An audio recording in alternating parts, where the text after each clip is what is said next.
लोगों ने Lewis structure theory में लुईस स्ट्रक्चर ड्रॉ करने का तरीका, फॉर्मल चार्ज कंसेप्ट और रेजोनेंस के कंसेप्ट को पढ़ा, एज वेल एज हमने demerits and merits of Lewis structure theory को भी डिस्कस किया। आज हम लोग लुईस स्ट्रक्चर थ्योरी का एक शॉर्टकट मेथड पढ़ने जा रहे हैं, एक आसान तरीका पढ़ने जा रहे हैं जिसमें कि आप आसानी से लुईस स्ट्रक्चर किसी भी स्पेसिस का ड्रॉ कर पाओगे। पिछले क्लासेस में हमने लुईस स्ट्रक्चर इस तरह से ड्रॉ किया था कि हो सकता है कि आपको थोड़ा बड़ा लग रहा हो, थोड़ा लेंदी लग रहा हो। हम आपको एक शॉर्टकट तरीका बता रहे हैं जिससे कि आप अधिकतर केमिकल स्पेसिस का लुईस स्ट्रक्चर ड्रॉ कर पाओगे। ठीक है, तो हम लोग ठीक है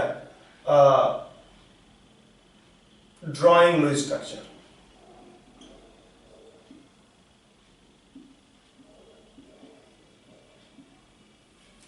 ऑफ ए केमिकल स्पेसिस।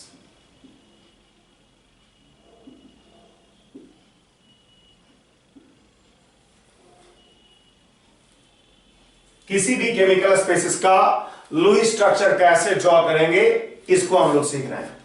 तो देखिए, सबसे पहला काम यह है कि आपको स्केलेटन जानना होगा। स्केलेटन मतलब ढांचा, कौन किससे जुड़ा हुआ है।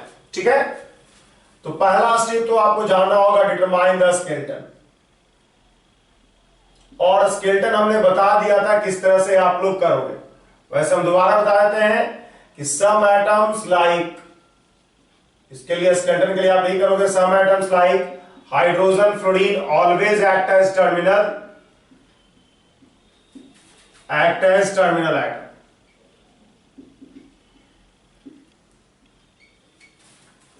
एंड फ्लोरीन तो लिख चुके हम लोग, chlorine, bromine, iodine often act as terminal atom.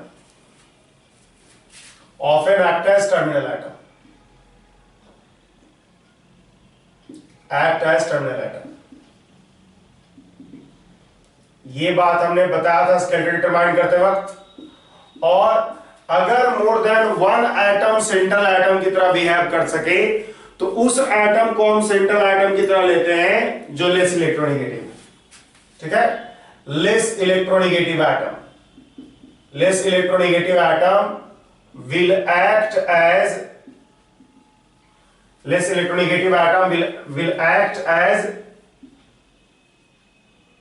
Central atom.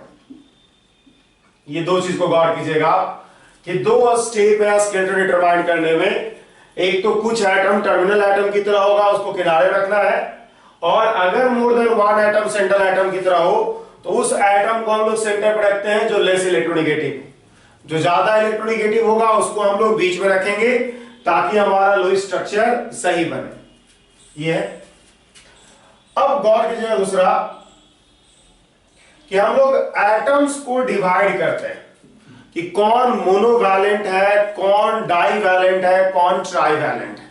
ठीक है, तो एटम्स, डिफरेंट एटम्स और आयंस,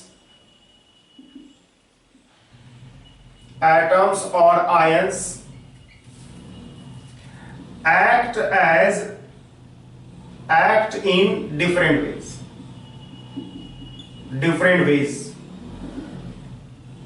as follows। इस तरह से अलग अलग एटम्स बिहेव करता है। इसे थोड़ा आपको याद कर लेना चाहिए, आप आसानी से आगे बढ़ पाओगे लुईस स्ट्रक्चर के में। एटम्स, ठीक है, अब लिखते हैं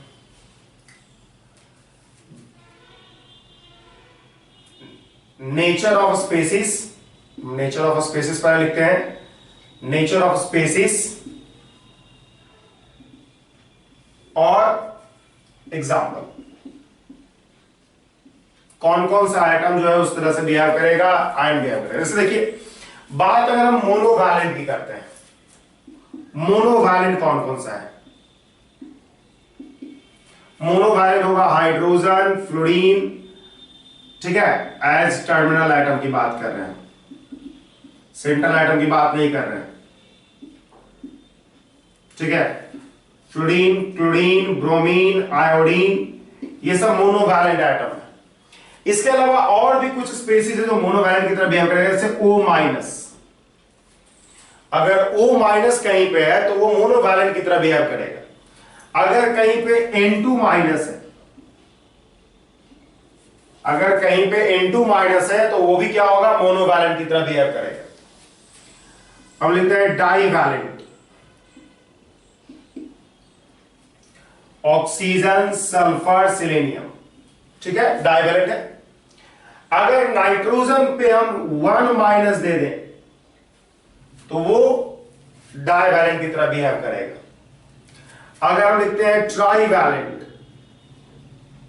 सारा हम लोग लिख रहे हैं टर्मिनल एटम के रूप में, ट्राईवैलेंट में नाइट्रोजन हुआ, फास्फोरस हुआ, ये सब जो होगा ट्राईवैलेंट की तरह बिहेव करेगा। तो गौर कीजिएगा आप कि आपको अगर कोई एटम, क्लोरीन एटम किनारे में है तो मोनोवैलेंट होगा, O माइनस किनारे में है तो मोनोवैलेंट होगा, ठीक है। अगर आपके पास N माइनस है तो डाईवैलेंट होगा, N है तो ट्राईवैलेंट होगा। जैसा कि आप देख सकते हो कि जो नाइट्रोजन ट्राईवैलेंट है और नाइट्रोजन माइनस डाईवैलेंट है, नाइट्रोजन पे 2 माइनस मोनोवैलेंट है। ऑक्सीजन डाईवैलेंट है, ऑक्सीजन पे माइनस मोनोवैलेंट है। तो as negative charge is given on an atom, its valency क्या होगा, इसका वैलेंसी क्या होगा, डिक्रीज करेगा, its valency decreases. As negative charge is given on an atom, जैसे जैसे हम नेगेटिव चार्ज देंगे, अगर 1 माइनस दिया तो 1 वैलेंसी घटा, 2 माइनस दिया तो 2 वैलेंसी घटा। तो जैसे जैसे हम नेगेटिव चार्ज देंगे केमिकल स्पेसिस पे, मतलब एटम पर, उसका वैलेंसी क्या होगा, डिक्रीज करेगा। समझ लो, उसका वैलेंसी जो होगा डिक्रीज करेगा। इस बात को गौर कीजिएगा। अब देखिए, उसी तरह से जैसे जैसे आप पॉजिटिव चार्ज दोगे, जैसे जैसे आप पॉजिटिव चार्ज दोगे उसका वैलेंसी इंक्रीज करेगा, ठीक है। जो कि हम लोग देखेंगे, कुछ एग्जांपल ऐसा आएगा कि जहां पर पॉजिटिव चार्ज देने से उसका वैलेंसी इंक्रीज कर जाएगा, ठीक है। Similarly as positive charge is given on an atom, its valency क्या होगा, increases, its valency increases। जिस तरह से हम लोग, जैसे जैसे हम लोग नेगेटिव चार्ज देंगे एटम पर, उसका वैलेंसी घटेगा, और जैसे जैसे हम लोग पॉजिटिव चार्ज देंगे एटम पर, उसका वैलेंसी बढ़ेगा। ये सिंपल सा रूल है। एक और बात हम आपको बता दें इसके अलावा, बस इतना ही आपको जानने का जरूरत है, आप आसानी से बना लोगे। एक और बता दें आपको कि कोऑर्डिनेट बॉन्ड अगर आपको देने का नीड है, कहीं पे कोऑर्डिनेट बॉन्ड अगर आपको देने का नीड है, ठीक है, वन कोऑर्डिनेट बॉन्ड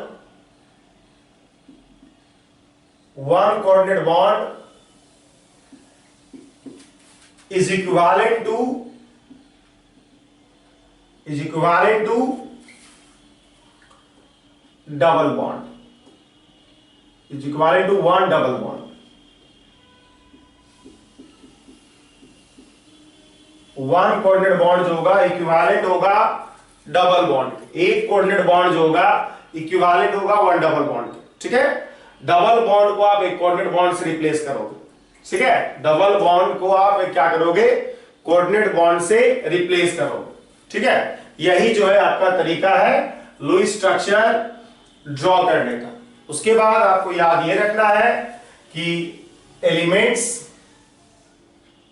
तीसरा पॉइंट हम आपको ये याद, तीसरा की जगह हम तीसरा इसको लिखते हैं, तीसरा का ही पार्ट है ये। चौथा पॉइंट लिखते हैं elements like carbon, nitrogen, oxygen, fluorine always have 8 electrons, always satisfy octet rule.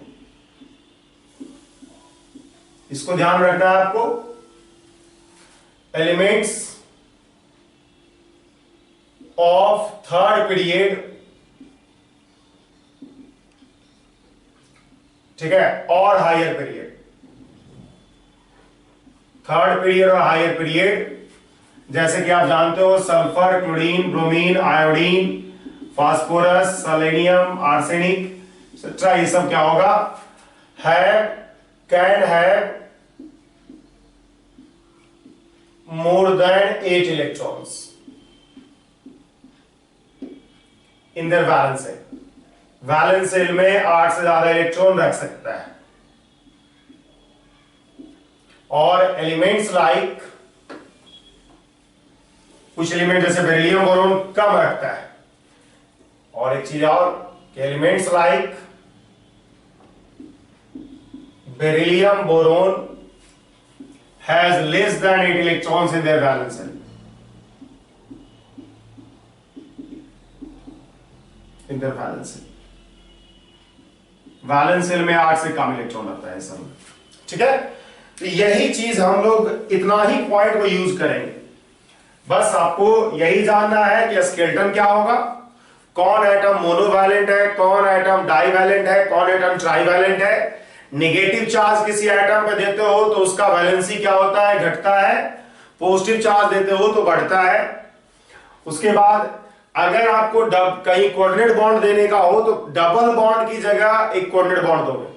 2 bond के बराबर होता है कोऑर्डिनेट बॉन्ड, बस बात ये याद रखोगे। हमने कहा कहीं पे कि कोई डाईवैलेंट है तो डाईवैलेंट है, लेकिन अगर वो कोऑर्डिनेट बॉन्ड बनाएगा तो क्या होगा, एक बॉन्ड बनाएगा, because 1 double bond is equivalent to coordinate bond. और उसके बाद आपको बस ये याद रखना है कि carbon, nitrogen, oxygen, fluorine octet rule satisfy करेगा हमेशा, हाइड्रोजन डुएट रूल हमेशा सेटिस्फाई करेगा। और ये सब एलिमेंट्स हमेशा 8 से ज्यादा, हमेशा मतलब ऑफेन, हमेशा नहीं, ऑफेन 8 से ज्यादा इलेक्ट्रॉन रख सकता है वैलेंस सेल में। और ये सब एलिमेंट्स बेरिलियम बोरोन 8 से कम इलेक्ट्रॉन रखता है। अब देखिए इन्हीं सभी चीजों को यूज करके हम लुईस स्ट्रक्चर ड्रॉ करते हैं। ये बहुत इंपॉर्टेंट स्टेप है और आपको जानना चाहिए कि लुईस स्ट्रक्चर कैसे ड्रॉ करेंगे। जैसे कि हम ड्रॉ करना शुरुआत करते हैं CO2 से, ठीक है। हम लोग क्या करते हैं, CO2 का ड्रॉ करते हैं। तो आप देखिएगा कि टर्मिनल एटम ऑक्सीजन है और ऑक्सीजन डाईवैलेंट है, तो डाईवैलेंट है तो ऑक्सीजन डाईवैलेंट होगा, डाईवैलेंट बना दिया, ठीक है। ऑक्सीजन को हमने डाईवैलेंट बना दिया। और इस तरह से आप देख सकते हो कि क्या किया हमने, CO2 का लुईस स्ट्रक्चर लिख दिया। अब देखिए और भी लुईस स्ट्रक्चर संभव होगा, लेकिन और जो भी लुईस स्ट्रक्चर होगा इसी से बन जाएगा। तो हम लोग सिंपल तरीके से लुईस स्ट्रक्चर बनाएंगे, बाकी लुईस स्ट्रक्चर फॉर्मेशन आप आगे पढ़ के कर लोगे, रेजोनेंस वाला कंसेप्ट पढ़ के। मान लिया HCl माइनस, ठीक है। तो HCl माइनस का लुईस स्ट्रक्चर हम बोले तो कार्बन सल्फर डाईवैलेंट होता है और नाइट्रोजन माइनस भी क्या होगा, डाईवैलेंट होगा, आपको पता है। और भी पॉसिबिलिटी है, लेकिन और पॉसिबिलिटी में हम लोग नहीं जा रहे क्योंकि वो बन जाएगा। जब एक लुईस स्ट्रक्चर बन गया है तो बाकी भी अरेंजमेंट इलेक्ट्रॉन का आगे पीछे करके आप बना सकते हो। एक लुईस स्ट्रक्चर आपको गौर करना चाहिए, ज्यादा इंपॉर्टेंट है। बात अगर हम करें SO4 2 माइनस का, तो SO4 2 माइनस की बात करें तो इसमें 2 ऑक्सीजन माइनस है, तो ऑक्सीजन माइनस होता है मोनोवैलेंट और 2 ऑक्सीजन सिंपल है, तो ऑक्सीजन होता है डाईवैलेंट, तो बन गया। चौथा अगर हम बात करें O3 का, अगर हम बोले O3 का बनाइए तो O3 का आपको लगेगा ऐसा, ऐसा करोगे आप, लेकिन ये गलत हो जाएगा बिकॉज ऑक्सीजन है 10 इलेक्ट्रॉन। ऑक्सीजन को आप जानते हो ऑक्टेट रूल से स्पाई करोगे। तो हमने आपको बताया था कि डबल बॉन्ड के इक्विवेलेंट क्या होता है, एक कोऑर्डिनेट बॉन्ड होता है। देखो तो ऑक्टेट रूल सेटिस्फाई करने के लिए हमने डबल बॉन्ड को एक कोऑर्डिनेट बॉन्ड से रिप्लेस कर दिया और आसानी से हमने लुईस स्ट्रक्चर बना लिया। ये सही है। अगर हम बात करें N2O का, तो देखो तो N ट्रिपल बॉन्ड N होगा। अब अगर हम बात करें ऐसे तो ये गलत हो जाएगा बिकॉज नाइट्रोजन है 10 इलेक्ट्रॉन। तो उपाय क्या है, उपाय ये है कि आप क्या करो, ट्रिपल बॉन्ड कर दो, इधर एक कोऑर्डिनेट बॉन्ड कर दो। और भी उपाय है कि आप क्या करो, आप क्या करो, इस तरह से कर सकते हो, इधर डबल बॉन्ड रहने दो, इधर एक कोऑर्डिनेट बॉन्ड कर सकते हो। तो ये सब पॉसिबिलिटी है लुईस स्ट्रक्चर ऑफ NO2 का। गौर कीजिए, जहां भी ऑक्टेट रूल वायलेट हो रहा है due to double bond and triple bond हम लोग क्या कर रहे हैं, कोऑर्डिनेट बॉन्ड की मदद से डबल बॉन्ड, एक डबल बॉन्ड की जगह हम क्या कर रहे हैं, एक कोऑर्डिनेट बॉन्ड दे रहे हैं। ठीक है, तो अगर आप देख सकते हो ये डबल बॉन्ड बड़ा है, कोऑर्डिनेट बॉन्ड दिया। अब कोऑर्डिनेट बॉन्ड इधर से इधर होगा कि इधर से इधर होगा, ये आप ऑक्टेट सेटिस्फाई करने के लिए यूज कर सकते हो। देखोगे ऑक्सीजन के पास 6 था, एक इलेक्ट्रॉन ये देगा तब तो इसको 8 होगा, मतलब 2 इलेक्ट्रॉन ये देगा बॉन्डिंग के थ्रू तो 8 होगा। अगर हम इसकी बात करें तो ये एक इलेक्ट्रॉन भाग लेगा, 2 लोन पे रहना चाहिए इसके पास, तब जाके ऑक्टेट सेटिस्फाई होगा। नाइट्रोजन का तो ऑक्टेट ऑलरेडी सेटिस्फाइड है बीच वाले का। तो इस तरह से आप कोऑर्डिनेट बॉन्ड किधर से किधर जाएगा ये डिटरमाइन कर सकते हो। ठीक है, अगर हम बात करें SF6 का, SF6 में कुछ है नहीं, सभी जो है मोनोवैलेंट है, सभी जो है मोनोवैलेंट है और सल्फर बीच में होगा, इसलिए SF6 का स्ट्रक्चर ये होगा। और अगर हम लुईस स्ट्रक्चर ड्रॉ करने की बात करते हैं, बहुत सारा लुईस स्ट्रक्चर ड्रॉ करके आपको दिखाते हैं और ये बहुत जरूरी स्टेप है। सबसे पहला स्टेप होगा कि आपको ये डिटरमाइन करना होता है कि वैलेंस इलेक्ट्रॉन कितना लोन पेयर और बॉन्ड पेयर के रूप में है। जैसे कि आगे हम करते हैं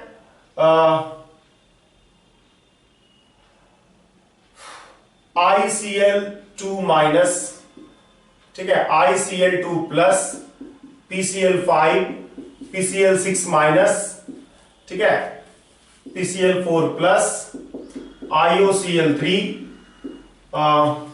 IO2Cl, IO3 minus, BrO4 minus etcetera. ये सब काम लुईस स्ट्रक्चर देखिए करके दिखाते हैं। देखिए आयोडीन और क्लोरीन में सेंट्रल एटम होगा आयोडीन, तो आयोडीन सेंट्रल एटम है, क्लोरीन टर्मिनल एटम है, क्लोरीन मोनोवैलेंट होता है। ठीक है, अब ऑक्टेट सेटिस्फाई करते हैं हम लोग पहले टर्मिनल का, और एक्स्ट्रा जो चार्ज होता है उसको हम लोग किस पे देते हैं, सेंट्रल पे देते हैं। ये चीज हम बता चुके हैं पिछले क्लास में कि जब भी more than one atom octet rule को वायलेट कर रहा हो तो पहले टर्मिनल एटम्स का ऑक्टेट रूल सेटिस्फाई करा दिया जाता है और सेंट्रल एटम पे एक्सेस इलेक्ट्रॉन दे दिया जाता है। जैसा कि आप देख सकते हो आयोडीन 2 इलेक्ट्रॉन भाग लिया है, बाकी इसके पास 5 है, तो 5 नहीं बल्कि एक 6 होगा बिकॉज 2 इलेक्ट्रॉन बाहर से भी। तो this is the Lewis structure of ICl2 minus. इसमें नेगेटिव चार्ज आयोडीन पे दिया गया है, सेंट्रल एटम पे दिया गया है। ठीक है, बात अगर ICl2 प्लस की करते हैं तो फिर वही chlorine iodine chlorine, terminal atom पे इलेक्ट्रॉन का डिस्ट्रीब्यूशन हो गया। सेंट्रल एटम पे देखिएगा आयोडीन के पास 7 इलेक्ट्रॉन था, एक प्लस दिया हमने मतलब एक हटाया, मतलब हो गया 6, और 6 हो गया मतलब 2 बॉन्डिंग में भाग लिया, 2 बचा हुआ है। तो इस तरह से आयोडीन को आप देख सकते हो कि ये स्ट्रक्चर होगा, 2 बॉन्ड पेयर 2 लोन पेयर, यहां पे 2 बॉन्ड पेयर 3 लोन पेयर। ये सब जरूरी है आपको डिटरमाइन करना। PCl5 की बात करते हैं तो फास्फोरस के पास 5 वैलेंस इलेक्ट्रॉन होता है, पांचों क्या है, बॉन्ड में भाग ले रहा है विद क्लोरीन एटम, तो हो गया।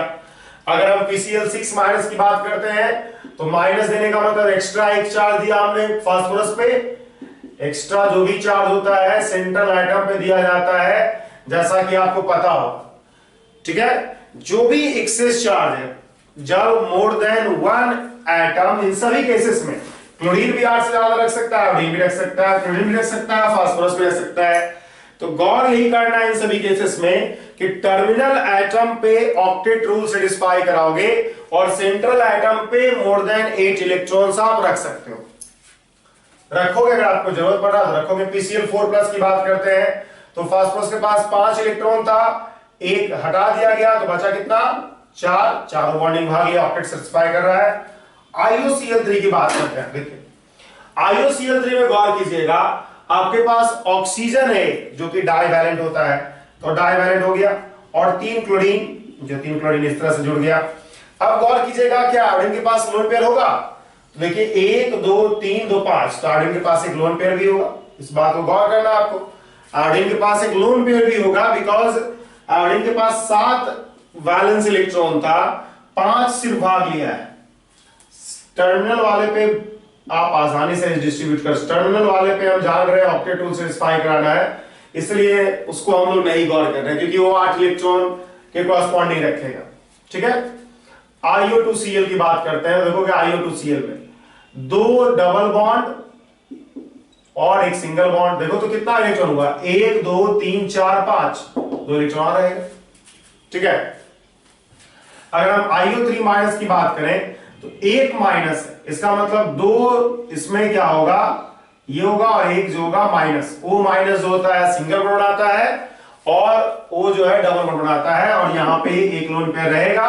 बिकॉज आप देख सकते हो कि 1 2 3 2 5 और 2 7, BrO4 मास की बात करें तो एक माइनस है और बाकी 3 क्या है, डबल बॉन्ड के साथ होगा। इस तरह से देखोगे यहाँ पे ब्रोमीन पे लोन पेयर बचेगा ही नहीं, बिकॉज 1 2 3 4 5 6 7 इलेक्ट्रॉन भाग ले चुका है। तो हमने लुईस स्ट्रक्चर बहुत सारे स्पेसिस का ड्रॉ कर दिया directly by using the concept of कौन एटम मोनोवैलेंट है, कौन एटम डाइवैलेंट है, कौन एटम ट्राइवैलेंट है, किस तरह से वैलेंसी चेंज करता है जब हम नेगेटिव पॉजिटिव चार्ज देते हैं, ये सभी चीजें। ठीक है, अब देखिए आपको हम आगे बताते हैं। कुछ और लुईस स्ट्रक्चर ड्रॉ करने के लिए हम आपको बोल रहे हैं, जैसे हम बोल रहे हैं H3O+ का ड्रॉ कीजिए, NH4+ का ड्रॉ कीजिए, XeO2F4 का ड्रॉ कीजिए, XeF2 का ड्रॉ कीजिए, XeOF4 का ड्रॉ कीजिए। उसके बाद हम, ठीक है, ClO2- का ड्रॉ कीजिए, ठीक है, OCl2 का ड्रॉ कीजिए, और भी हम कुछ और स्ट्रक्चर दे सकते हैं, जैसे कि हम BrF5 देते हैं, BrCl3 देते हैं, ICl4- देते हैं, BrF6- देते हैं, और IF7 देते हैं। आपके पास NO3-, CO3-, ठीक है, उसके बाद NO2-, ठीक है, और भी कुछ स्ट्रक्चर हम ड्रॉ करने के लिए देते हैं। इसमें ऑक्टेट रूल को आपको ध्यान रखना होगा, जैसे कि हम देते हैं CS2 और हम दे रहे हैं ACOOH, ठीक है, इन सब का लुईस स्ट्रक्चर ड्रॉ करते हैं। ठीक है, इन सब का लुईस स्ट्रक्चर ड्रॉ करते हैं। अभी हमने आपको बहुत सारे स्पेसिस का लुईस स्ट्रक्चर ड्रॉ करना सिखाया, इन सब का और सिखाया, जिससे कि आपको हेल्प मिल जाएगा कि क्या तरीका है लुईस स्ट्रक्चर ड्रॉ करने का। तो पहला बात करते हैं H3O+ का, हम बारी बारी सबको कर रहे हैं। H3O+ की बात करते हैं, कौन टर्मिनल होगा, हाइड्रोजन, ये ऑब्वियस सी बात है, हाइड्रोजन टर्मिनल होगा, इसमें कोई डाउट नहीं, और एक बॉन्ड बनाएगा, ये भी आप जान लो कि हाइड्रोजन एक ही बॉन्ड बनाता है। तो अगर हम इस तरह से बात करें तो ऑक्सीजन पे 6 इलेक्ट्रॉन था, 6 में से 3 बॉन्ड में भाग लिया, एक प्लस दिए हो आप तो एक हटा लिए हो, एक हटा लिए हो तो बच गया 2। ऑक्सीजन के पास 6 वैलेंस इलेक्ट्रॉन था, एक प्लस दिए तो एक हटा लिए इलेक्ट्रॉन तो बच गया 5। 5 में से 3 बॉन्ड और एक इलेक्ट्रॉन पेयर, 3 बॉन्ड पेयर और एक इलेक्ट्रॉन पेयर। दूसरा बात करें अगर हम NH4+ का, दूसरा अगर हम बात करें NH4+ का, तो NH4+ क्या होगा, आपके पास नाइट्रोजन से 4 हाइड्रोजन जुड़ा होगा। ये सिंपल सी बात है, बिकॉज हाइड्रोजन टर्मिनल एलिमेंट होता है, मोनोवैलेंट होता है। नाइट्रोजन में गौर कीजिएगा, 5 वैलेंस इलेक्ट्रॉन था, एक प्लस दिया तो एक हटा लिया तो बच गया 4, जो कि है, तो नाइट्रोजन पे प्लस है यहां पे, ऑक्सीजन पे प्लस है यहां पे। अगर हम बात करें XeF2 का, तो XeF2 आप जानते हो फ्लोरीन टर्मिनल एलिमेंट होता है, एक सिंगल बॉन्ड बनाता है, तो बना दिया। अब सवाल है कि जेनम के पास 8 इलेक्ट्रॉन होता है, 8 में से 2 बॉन्डिंग में भाग लिया है, तो बाकी 6 क्या होगा, लोन पेयर के रूप में होगा। अगर हम बात करें XeO4 का, XeO4 है XeF4 का, तो जेनन ऑक्सीजन डाइवैलेंट होता है और फ्लोरीन जो होता है मोनोवैलेंट होता है, फ्लोरीन जो है मोनोवैलेंट होता है। अगर आप इसमें लोन पेयर देखोगे जेनन पे, हम टर्मिनल पे नहीं अरेंज कर रहे हैं लोन पेयर को, बिकॉज हमने आपको अभी बताया कि टर्मिनल एलिमेंट जो है ऑक्टेट रूल सेटिस्फाई करता है, तो इसलिए टर्मिनल पे ऑक्टेट के कॉरस्पॉन्डिंग इलेक्ट्रॉन होगा, वो अंडरस्टूड है। सेंटर बात करते हैं तो कितना हो गया, 2 3 4 5 6, तो एक इलेक्ट्रॉन पेयर और बचेगा इसके पास, तो बच गया। एक और बात हम बता दें, यहां पर हम लोग स्ट्रक्चर नहीं लिख रहे हैं कि स्ट्रक्चर और शेप क्या होगा। ज्योमेट्रिकल स्ट्रक्चर और शेप हम लोग नहीं पढ़ रहे हैं, हम लोग सिंपली लुईस स्ट्रक्चर पढ़ रहे हैं, जिसमें कि सिर्फ इतना ही आपको बताया जा रहा है कि वैलेंस इलेक्ट्रॉन कितना बॉन्ड पेयर और कितना लोन पेयर के रूप में रेंज होगा, कितना बॉन्ड पेयर और कितना लोन पेयर के रूप में रेंज होगा। ये कहीं कोई डिस्कशन नहीं है कि इसका शेप क्या होगा, शेप हम लोग अगले क्लास में पढ़ेंगे। अब अगर हम बात करें ClO2 माइनस का, तो क्लोरीन बीच में होगा, आप क्लोरीन को बीच में रखोगे, एक तरफ माइनस और एक तरफ डबल बॉन्ड। ये देख सकते हो आप कि ऑक्सीजन माइनस सिंगल बॉन्ड आता है, एक ऑक्सीजन डबल बॉन्ड आता है। इस तरह से आप देखोगे कि क्लोरीन पे आपके पास क्या होगा, 2 इलेक्ट्रॉन और होगा। क्लोरीन के पास 7 इलेक्ट्रॉन था, 2 इधर गया, एक इधर गया, 3 और 4 7। अगर आप देखोगे OCl2 का स्ट्रक्चर, तो आपके पास O क्लोरीन क्लोरीन है, ये हो गया। अगर आप देखोगे BrF5 का, तो BrF5 क्या होगा, BrF F F F और F, BrF5 होगा। अगर आप इसमें इलेक्ट्रॉन पेयर देखोगे तो इलेक्ट्रॉन पेयर भी ब्रोमीन पे का आएगा, बिकॉज ब्रोमीन पे 7 इलेक्ट्रॉन होता है, 5 बॉन्ड बनाया है, मतलब 1 इलेक्ट्रॉन पेयर रहेगा बचा हुआ। BrCl3 की बात करते हैं अगर हम, तो Br क्लोरीन क्लोरीन क्लोरीन। अब देखोगे इसके पास 2 लोन पेयर होगा, क्योंकि ब्रोमीन के पास 7 इलेक्ट्रॉन होता है, 3 बॉन्ड बनाया सिर्फ। अगर हम ICl4 माइनस की बात करें, तो आप देखोगे iodine chlorine chlorine chlorine chlorine, और आप देखोगे कि आपके पास कितना हो गया, 2 4, बाकी बच गया 3, एक माइनस भी है, तो बच गया 4। तो ICl4 माइनस का जो इलेक्ट्रॉन अरेंजमेंट होगा वैलेंस इलेक्ट्रॉन का लोन पेयर बॉन्ड पेयर के रूप में, वो इस तरह से होगा। ठीक है। अगर हम आगे BrF6 का लिखें, BrF6 माइनस का लिखें, तो आप BrF6 माइनस को लिख सकते हो क्या, BrF6 माइनस में देख सकते हो कि ब्रोमीन है, फ्लोरीन 6 है, फ्लोरीन 6 को आप अटैच कर दो, पहले सब टर्मिनल होगा और मोनोवैलेंट होगा। अब गौर कीजिएगा, इसमें ब्रोमीन के पास 6 बॉन्ड हो गया, इलेक्ट्रॉन कितना ब्रोमीन के पास 8, बिकॉज 7 पहले से था, एक माइनस दिया, मतलब 8 इलेक्ट्रॉन हो गया, तो ब्रोमीन के पास एक लोन पेयर होगा। IF7 की बात करें तो आयोडीन 7 फ्लोरीन से पहले आप जोड़ दो, बिकॉज सब फ्लोरीन मोनोवैलेंट होता है, 1 2 3 4 5 6 और 7 फ्लोरीन मोनोवैलेंट होता है सारा, और आयोडीन के पास 7 ही वैलेंस इलेक्ट्रॉन है, तो इस तरह से IF7 कंप्लीट हो गया। बात अगर हम NO3 माइनस का करें, तो NO3 माइनस में आप देखोगे ये डबल बॉन्ड है, एक ऑक्सीजन, एक डबल बॉन्ड है और एक O माइनस है। ये गलत हो गया, कैसे गलत हुआ, बिकॉज नाइट्रोजन के पास हैज 10 इलेक्ट्रॉन। तो आप इस तरह के सिचुएशन में ही क्या करोगे, डबल बॉन्ड की जगह कोऑर्डिनेट बॉन्ड एक रख दोगे, ताकि आपका ऑक्टेट रूल सेटिस्फाइड रहे। अब देखो ये सेटिस्फाइड हो गया, ये सही भी हो गया। हमने क्या किया, हमने आपको पहले ही बताया कि डबल बॉन्ड के कोरस्पॉन्डिंग आप एक कोऑर्डिनेट बॉन्ड ऐड कर सकते हो। डबल बॉन्ड है, उसकी बजाय आप एक कोऑर्डिनेट बॉन्ड लिख सकते हो। ठीक है। अगर हम बात करें CO32 माइनस का, तो CO32 माइनस का स्ट्रक्चर जो होगा इस तरह से होगा, O माइनस 2 है तो O माइनस सिंगल बॉन्ड बनाएगा, ऑक्सीजन डबल बॉन्ड बनाएगा। बात अगर हम NO2 माइनस का करें, तो NO2 माइनस में क्या होगा, एक डबल बॉन्ड और एक माइनस, ये देख सकते हो आप, इस तरह से होगा डिस्ट्रीब्यूशन। नाइट्रोजन पे अगर हम लोन पेयर की बात करें, तो 2 और एक लोन पेयर होगा, 5 इलेक्ट्रॉन होता है नाइट्रोजन पे, 2 इधर एक इधर, 3 2 5। ठीक है।